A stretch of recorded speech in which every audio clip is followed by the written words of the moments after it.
선비가 뜻을 품으면 뭐 어떻게 된다, 그런 성어가 있었습니다. 한자 시간에 그걸 배우고 선생님이 아주 실감나게 말씀을 하셨어요. 제 중1 때인데, 그래서 어떤 선비가 정말 내가 급제의 뜻을 이루기까지는 이 주먹을 펴지 않으리라, 그리고 정말 그렇게 몇 년을 공부해서 급제한 다음에 주먹을 폈더니 손톱이 자라 이걸 파고 들어갔다. 약간 뻥 같죠? 뭐 되겠어요, 그게 썩어서. 그러나 뭐 꽤 자국은 났을 것 같아요. 그런데 그러면 이게 장애가 올 것 같은데, 굳어서. 어쨌든 그러나 그때는 뭐 사실은 상관없고, 제가 말썽만 많이 부리던 중학생이었는데 그 얘기가 이상하게 제 마음에 와닿았어요. 왜 그럴 때가 있지 않습니까? 예, 그래서 뜻을 품는다는 건 그런 거구나, 뭐 감동이 왔나 봐요. 그리고 그 해 가을에 저에게 큰 뜻이 생겼습니다.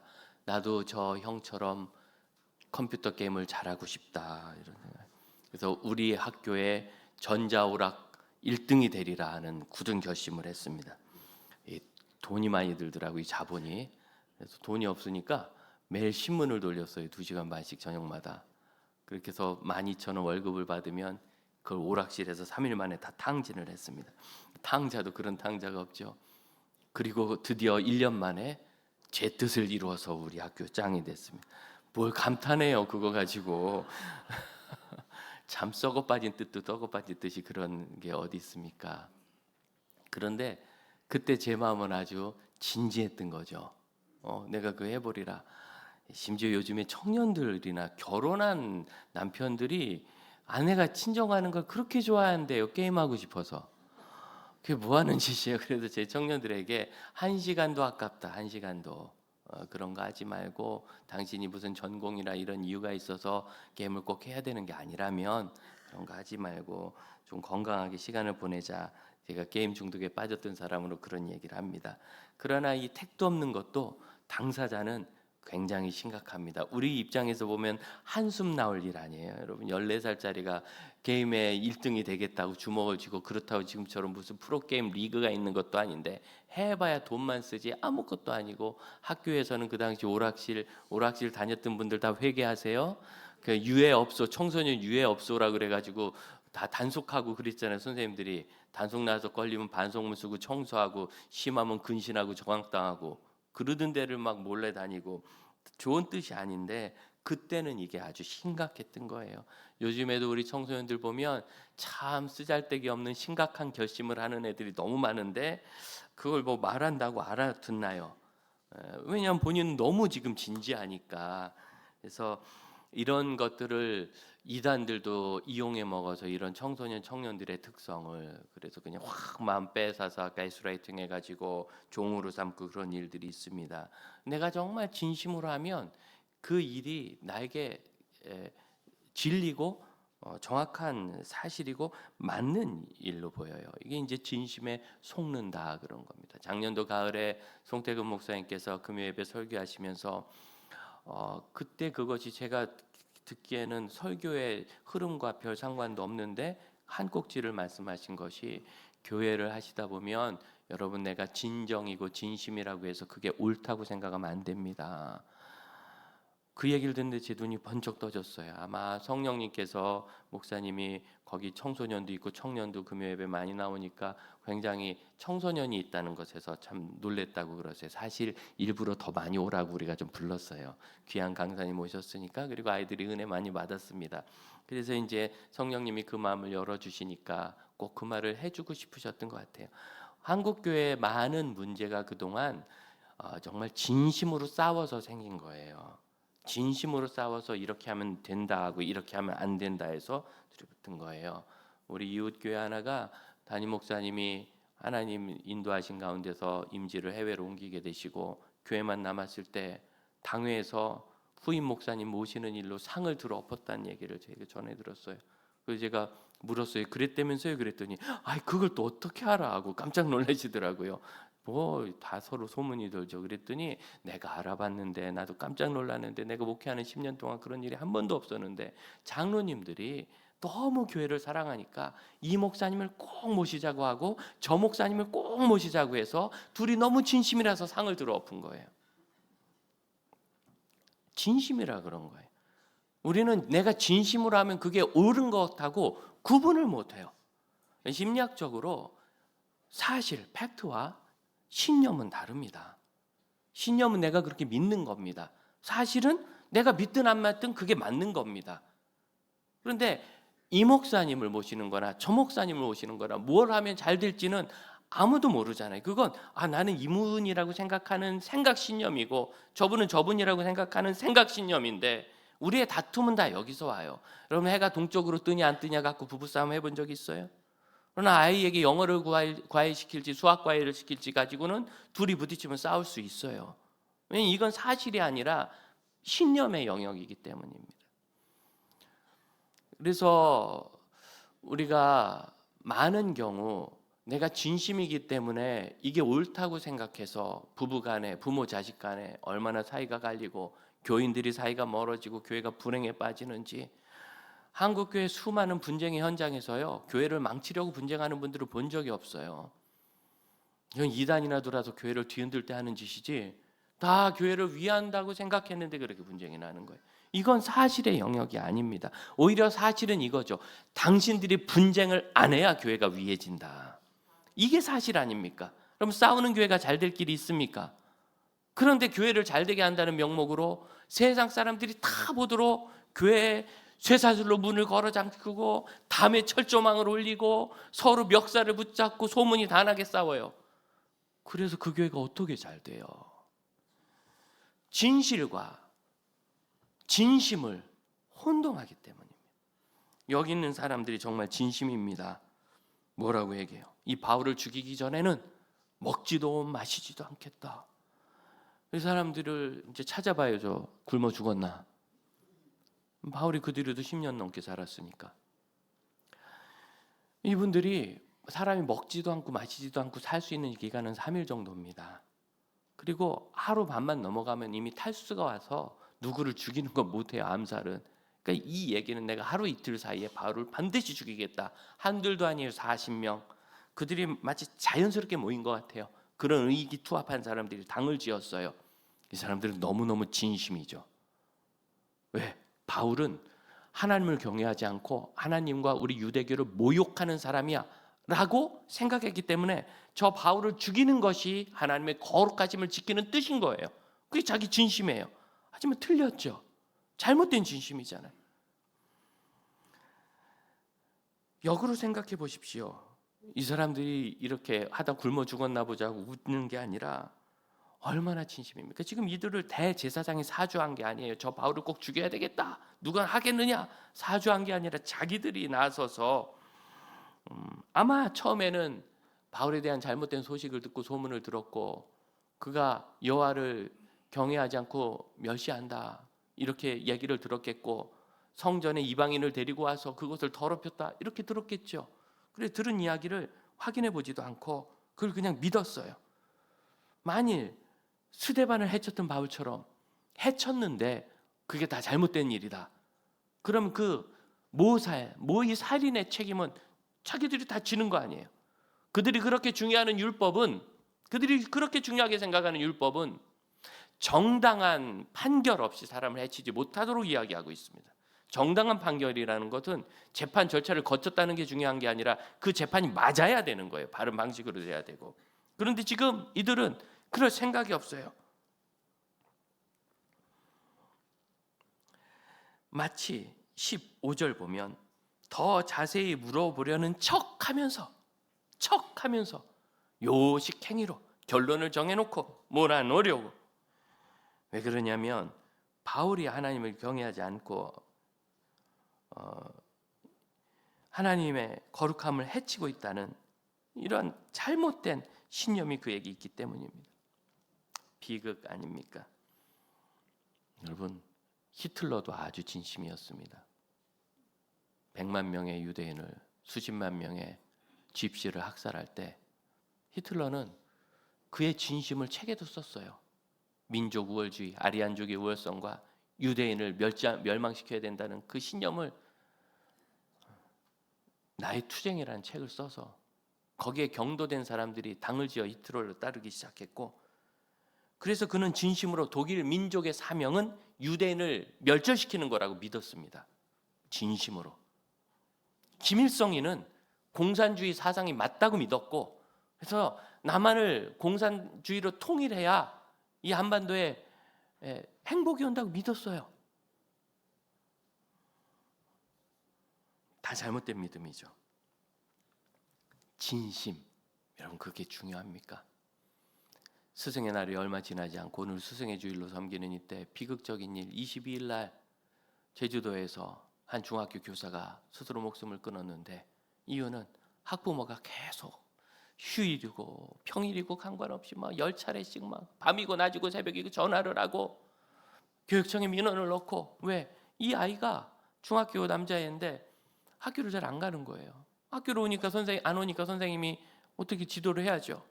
이제 이 아이가 집에 가서 그 선생님 보기 싫어서 안 간다 이렇게 핑계를 대. 이걸 투사라고 하는데, 지가 잘못하는 거 선생님한테 뒤집어 씌우는 거예요. 이제 이 부모는 자기 아들이 옳다고 믿으니까 진심으로, 그래서 선생님한테 항의하기 시작하고, 그래서 선생님이 설명을 하는데 듣나요? 그리고 당신 때문에 우리 애 안 간다. 사과를 해도 들어주지 않고, 이분이 이런 것들을 좀 열어놓고 논의하는 게 잘 안 되는 책임감이 강한 사람이었어요. 그걸 견디다 못해서 스스로 목숨을 끊었습니다. 그 부모는 저 선생님을 죽여야지, 목숨 끊게 해야지, 그런 생각 없었어요. 이게 정의라고 생각했기 때문에 정의 실현을 하려고 했을 거예요. 진심으로. 잘못된 진심이죠. 그럼 왜 내 진심이 옳은 것인지를 찾아가지 못합니까? 오래전에 이 아이가 천재입니다. SAT 만점을 받았습니다. 미국 수학 능력 시험. 그 만점은 미국에서 쉽지 않은 겁니다. 그런데 그냥 천재가 아니에요. 고등학교 때 클라리넷을 또 얼마나 잘 불었는지, 그 흑인들 재즈 밴드하고 같이 협연을 할 만큼 잘 불어요. 그 진짜 천재죠. 근데 아이가 약간 이제 좀 삐뚤어지는 것 같으니까 아버지가 흥분해서 막 싸우고 대들고, 한국에 왔는데 이 아버지가 저한테 무릎을 꿇고, 이 노인이 우리 딸을 좀 만나달라고. 그래서 제가 이러지 마시라고, 제가 꼭 하겠다고. 만나보니까 이 아이가 오긴 왔는데 흥피칭뿡하고 오죠. 왜 왔나 봤더니 목사님을 만나지 않으면 너 돈을 더 이상 안 준다, 그래서 온 거예요. 아이 얘기를 들어보니까 자기가 1년만 더 학교 다니면 그 다음부턴 자기 힘으로 다닐 힘이 있으니까 아버지랑 절교하겠다 그러더라고요. 아버지는 뭐라고 후회하느냐면, 이 아이 초등학교 3학년 때 유학을 보내면서 크레디트 카드를 줘서 보냈대요. 괜히 그랬다고. 그때는 이런 것들을 다 해주면 아이가 안정적으로 서포트 받아서 그냥 클 줄 알았죠. 그게 맞아요. 잘 컸어요. 그러니까 그렇게 음악도 잘하고 공부도 잘했죠. 그러나 그에게 제일 필요한 건 사실은 부모지요. 크레디트 카드가 아니고. 진심이지만 진실에 미르지 못한 거예요. 진리에. 어려운데 12번을 만나게 됐는데 3번째 만나는 날이었어요. 아이가 선글라스 끄고 왔는데 이거 멍이 들었어요. 넘어졌니? 그랬더니 아빠하고 싸우다가 아빠가 골프채로 때렸대요, 딸을. 그래서 아버지를 오시라 그래가지고, 왜 그랬냐, 이러면 안 된다 그랬더니, 아닙니다 목사님, 저는 이 아이가 잘 크기만 한다면 저를 미워하고 증오해도 됩니다. 제가 너무 답답한 거예요. 아니, 아버지를 미워하고 증오하는 애가 어떻게 잘 커요? 조금만 생각하면 알 수 있는 거 아니에요? 아버지를 사랑하고 아버지를 아껴도 잘 크기 어려운 세상에서 아버지를 미워하고 증오하는 애가 어떻게 잘 커요? 그랬더니 이분이 꾸벅꾸벅해요. 그런 생각을 안 해봤죠. 자지간 다시 한 번만, 여러분, 나 다시 이 아이 안 맞는다고, 손대지 말라고, 그렇게는 해결이 안 된다고.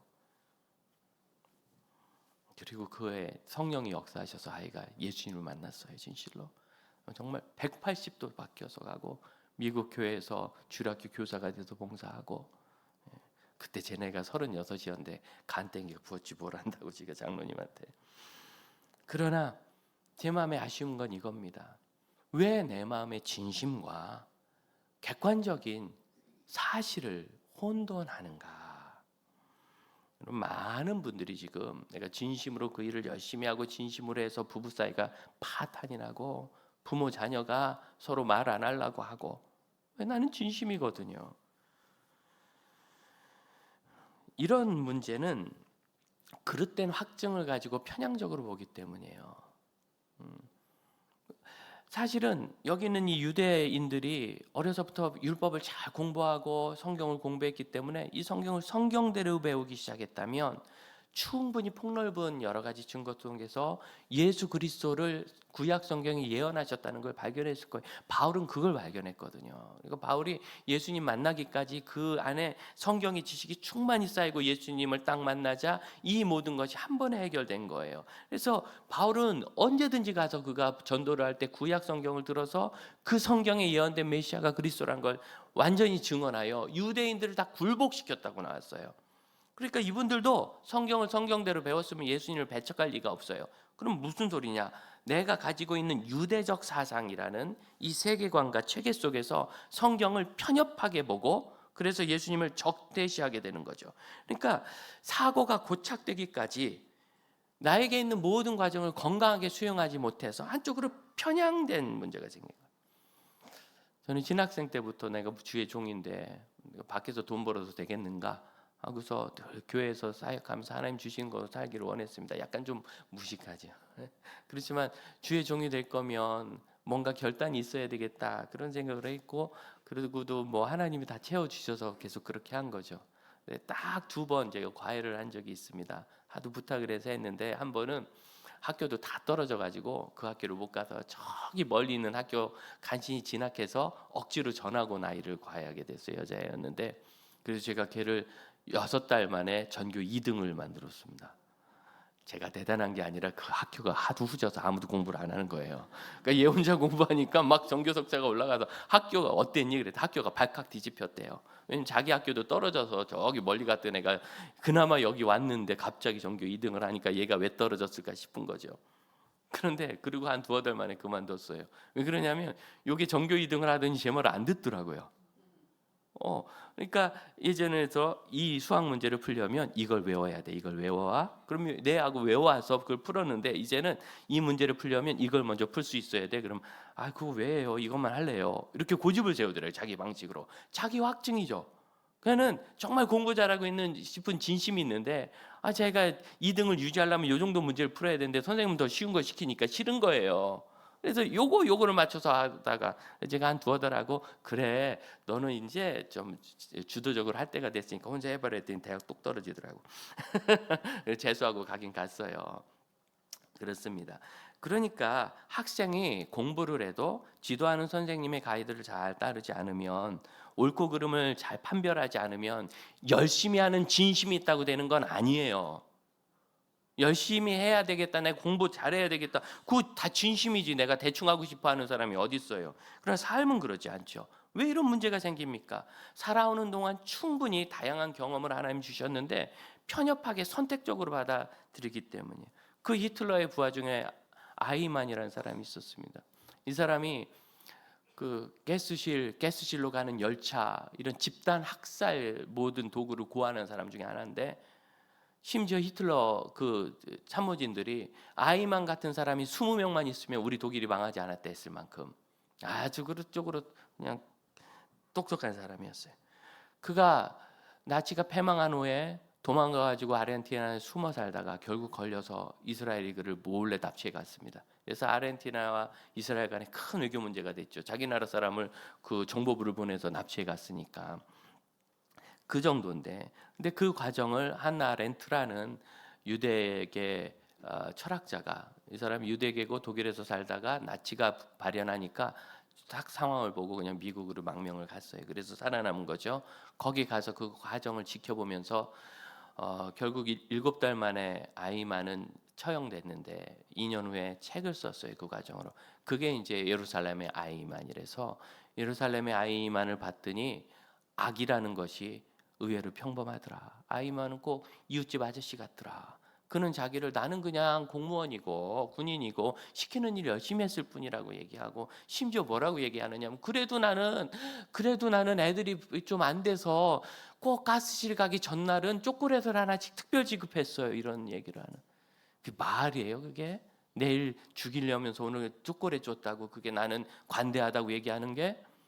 그러면서 나 그냥 그렇다. 그래서 한나 아렌트가 악의 평범성이라는 그런 주제 태제를 던졌어요. 이게 상당한 파장을 일으켰습니다. 수백만 명을 학살하는 사람은 잔인한 마귀 같은 소시오패스일 줄 알았는데 그냥 평범한 사람이 당신이 평범하고 진심으로 한다고 되는 게 아니라 생각을 하지 않고 시키는 걸 순응하면 거악에 편승할 수 있다 이거죠. 이건 맞는 얘기입니다. 그런데 그 이후로 예루살렘의 아이만 말고 예루살렘 이전의 아이만이라는 주장이 나왔어요. 뭐냐면 한나 아렌트가 속았다는 거예요. 왜? 아이만은 똑똑한 사람이니까 자기 죄를 감추려고 난 시키는 대로 한 거예요. 나는 시키는 대로 한 거예요. 그래서 마치 성실한 군무원 같다, 성실한 공무원 같다라는 이미지로 자기를 변호한 거지만 그 이전에 보면 그는 이미 20대 나치에 경도돼서 외부에 살다가 베를린으로 이사 왔어요. 히틀러의 일을 협력하기 위해서. 그래서 친위대로 들어갔고 거기서 일찍부터 유대인들 찾아내고 학살하는 일엔 탁월한 재주를 적극적으로 발휘한 사람이었다는 거예요. 예루살렘 이전의 아이만 있는데 그런 히스토리를 다 두고 그 예루살렘에서 그가 자기 변호한 것만 보고 악은 평범하다 이렇게 아니라는 거예요. 그 때제의 가장 큰 문제는 그렇게 잔인한 지노사이드 집단 학살을 저질렀는데 마치 그가 순진하게 시키는 대로 한 것처럼 집단 학살을 순진한 것으로 미화하는, 그럼 집단 학살가가 있잖아요. 김일성이, 폴포트, 크메르 루즈에 마치 사회주의 서적을 보면요, 폴포트가 무슨 이상이라도 갖고 한 거예요. 미친놈의 캄보디아 국민의 3분의 1을 그냥 죽였어요. 안경 썼으니까 당신은 부르주아야 하고 죽였어요. 인류가 악을 악으로 보는 일을 방해했다는 거죠. 그 비판에 대해서 저는 상당히 동의합니다. 전적이는 않지만 왜 이런 문제까지 있는가? 왜 이런 극악까지 치닫는가? 한편으로 보기 때문에, 한편으로 지금 예수님이 구세주시라는 수많은 증거, 너무 성경 읽다 답답한 거 아닙니까? 나사로가 죽었다 살았는데 그 나사로 때문에 예수 믿는 사람이 많으니까 나사로를 죽이자. 아니, 나사로가 죽었다 살았으면 지금 예수의 증거가 옳은지를 지금 따져야 되는 거 아니에요? 나사로를 죽여서 덮자. 왜 그렇죠? 편향되고 오기 때문에. 편향돼. 이 모든 것은요, 결정의 문제예요. 결정의 문제. 사람은 확증 편향, 신념 지속의 의지, 집단 사고 같은 애초에 편향될 수밖에 없는 생각, 가능성을 가지고 태어났어요. 아담과 하와 보세요. 선악과를 보는 순간 이거 먹어도 좋겠는데 딱 생각하니까 그 다음부터 하나님의 경고는 다 사라지잖아요. 사람은 원래 편향될 수 있게 돼 있어요. 대표적인 게 성적 자기혼란성입니다. 나는 남자인데 아니야, 나는 여자인데 속은 여자인데 몸만 남자로 태어났어. 딱 결정을 해놓으면 딴 생각이 들어오질 않아요. 그런데 여러분, 아니야, 너는 남자야 라는 수많은 증거가 몇백 배 많아요. 내가 여잔가 봐는 네 마음의 심리적 상태 하나뿐이지, DNA 생물학적으로 너의 과거, 너의 주변 사람들의 시선, 현재 너 자신 거부할 수 없는 증거가 네가 남자라고 얘기하는데 딱 하나, 내 마음의 쏠림, 나는 여자인 것 같아. 하나. 사춘기에 자기 정체성이 흔들릴 때 이렇게 확 들어가잖아요. 저는 청소년 2명을, 하나는 남자애, 하나는 여자애를 상담해 봤는데 딱 1시간 얘기하고 아이들이 바로 자기 성적 정체성 다졌어요. 제가 뛰어난 게 아니라 그 아이가 다행히 제 말에 귀를 기울였기 때문이에요. 그 여자애는 2학년짜리인데 처음 보는 애였어요. 선생님 손에 끌려왔습니다. 수련회장에서. 목사님, 제가 목사님을 이해합니다. 얘가 그러더라고요. 이해합니다. 교회가 저를 받아들이기 어렵죠. 하지만 저는 여자지만 여자를 좋아합니다. 이러고 온 아이인데 그게 무엇인지 쭉 설명해 줬을 때 아이가 눈을 밝게 뜨고 해결받아 갔어요. 그러니까 정말 교회를 이해한대. 자기가 교회를 이해한대. 한쪽만 보기 때문에, 한쪽만. 그러므로 사랑하는 형제자매 여러분, 진심의 오류에 빠지지 않기 위해서는 모든 일들을 비판적으로 수용할 수 있기를 바랍니다. 정말 그러한가? 정말 이 일을 하면 바로 되는 게 맞나? 정말 이 학원에 가면 얘가 제대로 되는 게 맞나? 정말 이 유학을 보내면 이 아이가 잘 되는 게 맞나? 여러분, 그건 다 신념이지 객관적 사실이 아니에요. 그렇기 때문에 조심해야 합니다. 정말 그러한가? 니고데모가 그런 사람 아니에요. 난 유대교회 랍비인데 정말 저게 맞나? 논리적인 근거, 다양한 조화, 의견들, 개방성, 또 내 신념이 있을 때 반대 얘기를 들으면 다 화가 나거든요. 감정의 절제, 이런 것들이 우리를 확증 편향으로부터 벗어나게 하는 큰 힘이 됩니다. 세월호가 무너졌을 때 안산동산교회 김인중 목사님이 참 괴로워하셨어요. 시간이 지나서 제가 만나서 목사님 힘드셨대요. 그 교회 아이 여러 명이 목숨을 잃었거든요. 그때 목사님 눈물을 찔끔 흘리시더니 그때 우리가 잘못 가르쳤다고, 선생님 말 잘 들으라고만 가르쳤지 가만히 있으라 하실 때 저기요 이게 진짜 가만히 있으면 되는 겁니까? 배가 반이나 넘어갔는데? 라고 물어보는 아이로 가르쳤어야 되는데, 저희 아이가 그 사고 났을 때 한 얘기, 울면서 한 얘기 제가 잊지 못해요. 아빠, 저는 그 자리에 있었으면 죽었을 거예요. 아이들이 나갈 때 야 선생님이 가만히 있으라고 하셨어, 여기 있어라고 막았을 거예요 하고 울었어요. 제가 충격받았어요. 나도 아이 죽게 만들었겠구나. 비판적 수용. 아니 여러분, 배는요 상식적으로 3분의 1이 넘어지면 다시는 복원하지 못해요. 맞죠? 복원 못해요 이거. 그런데 절반이 넘어가서 애들이 영상을 찍으며 놀아요. 오 이거 천정이 옆으로 왔어 이러면서. 그때 나가서도 다 살았어요. 비판적 수용. 여러분 이건 생명과 같습니다. 누구를 비판해야 돼요? 나를 비판해야 돼요. 내가 가진 이 생각이 맞는지. 저는 목회하면서 제일 힘든 게 뭐냐면 저한테 와서 막 이것도 맞다고 주장해. 그래서 제가 너무 답답해서 그래요. 목회 좀 해봤어요? 아니 직업은 부동산인데, 직업은 은행인데, 직업은 학교 선생님인데 무슨 목회를 자기가 얼마나 한다고 와가지고 이러니 저러니 그래. 제가 그분한테 가서 복덕방은 이렇게 하는 겁니다, 집을 이렇게 소개하세요, 그럼 얼마나 웃기겠어요. 저도 집에 관심 많아요. 집이 없어서. 그건 너의 진심이지 사실이 아니에요. 여러분은 목회를 절대로 잘하지 못합니다.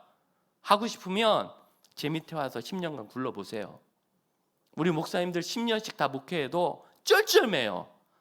아무리 여러분 교회에 관심이 많아도 교회를 목사들처럼 잘할 수가 없어요. 당연한 거 아니에요. 상식적인 거 아니에요. 그런데 왜 그렇게 와가지고 목사들한테 이래라 저래라 말이 많아요? 이건 뭡니까 하고 물어보셔야지. 내 생각, 내 확신을 비판할 수 있어야 돼요.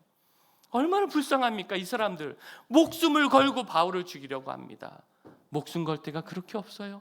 얼마나 불쌍해요. 저 이단들 목숨을 걸고 안상홍이가 하나님이라고, 장결자가 아모니 하나님이라고 지금도 외치고 돌아다니요. 불쌍하지 않아요? 확증 편향은 이렇게 무섭습니다. 사랑하는 형제자매 여러분, 기준이 성경이어야 돼요. 내가 들은 얘기나 내 경험이나 내가 아는 한두 가지 사실이면 안 되고요. 성경이 기준이에요. 그래야 우리가 하나님의 도우심을 받을 수 있습니다. 저를 따라 고백할까요? 제 생각, 제 경험, 제 판단이 기준이 되지 않게 하시고 하나님의 말씀과 하나님의 뜻을 제 안에 열어주옵소서. 여러분 그렇게 믿으시겠습니까? 우리 같이 자리에서 일어나 찬양합시다. 우리는 모두 주님이 필요합니다. 우리는 모두 주님이 필요합니다.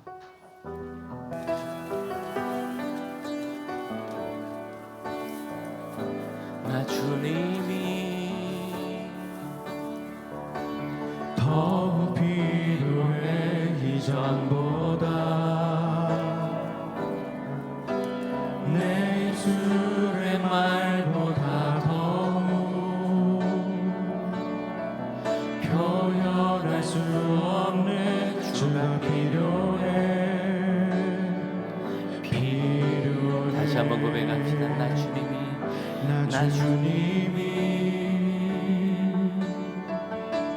더 필요해 이전보다.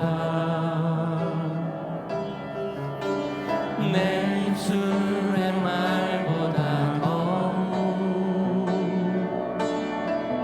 표현할 수 없는 주가 필요해.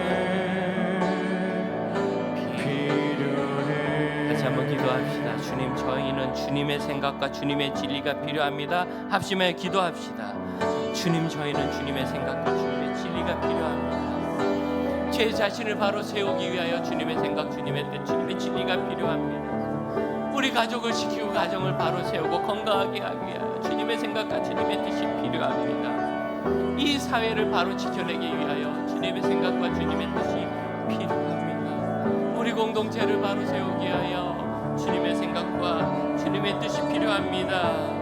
오직 저희를 만드신 하나님 주의 뜻을 의지하며 진심인 내 태도가 아니라 진리의 말씀을 의지하게 하옵소서. 내가 한 경험의 확실성이 아니라 우리 하나님 주시는 인도하심의 확실성을 따를 수 있도록 은혜 베풀어 주옵소서. 오직 주님을 바라보며 주를 따르기를 원합니다. 주님, 우리는 주님이 필요합니다. 주님, 우리는 주님이 필요합니다. 주님, 저의 연약함을 기억하옵소서. 편향되며 쉽게 무너지고 뜻은 있으나 펼 줄 모르고 엉뚱한 것에 목숨 걸듯이 달려들어 지키고 싶었던 교회를 지키지 못하고 회방하며 행복하게 해주고 싶었던 가족들을 불행에 빠뜨리고 답답하게 하고 내 생명과 내 삶조차도 중독과 불행으로 내모는 확증 편향이 저에게 가득하니 주여 저희를 불쌍히 여기시고 더 많은 증거와 더 많은 상황과 더 많은 가치를 저희가 주 안에서 겸손히 수용할 줄 알며 내 자신의 확신을 늘 비판할 줄 알고 우리 하나님의 뜻과 인도하심에 열릴 줄 알아 하나님의 보호하심을 얻을 수 있도록 저희를 지켜 주옵소서. 지금은 우리 주 예수 그리스도의 은혜와 하나님의 크신 사랑과 성령의 역사하심이 자신의 진심이 아니라 진리이신 하나님의 말씀과 하나님의 뜻을 믿고 순종하는 자기를 버리고 십자가에 못 박고 예수의 뜻으로 부활할 줄 아는 믿음의 제자들과 그 가정과 우리 교회와 한국 사회와 모든 선교지에 이제로부터 영원토록 함께 하실지어다. 아멘.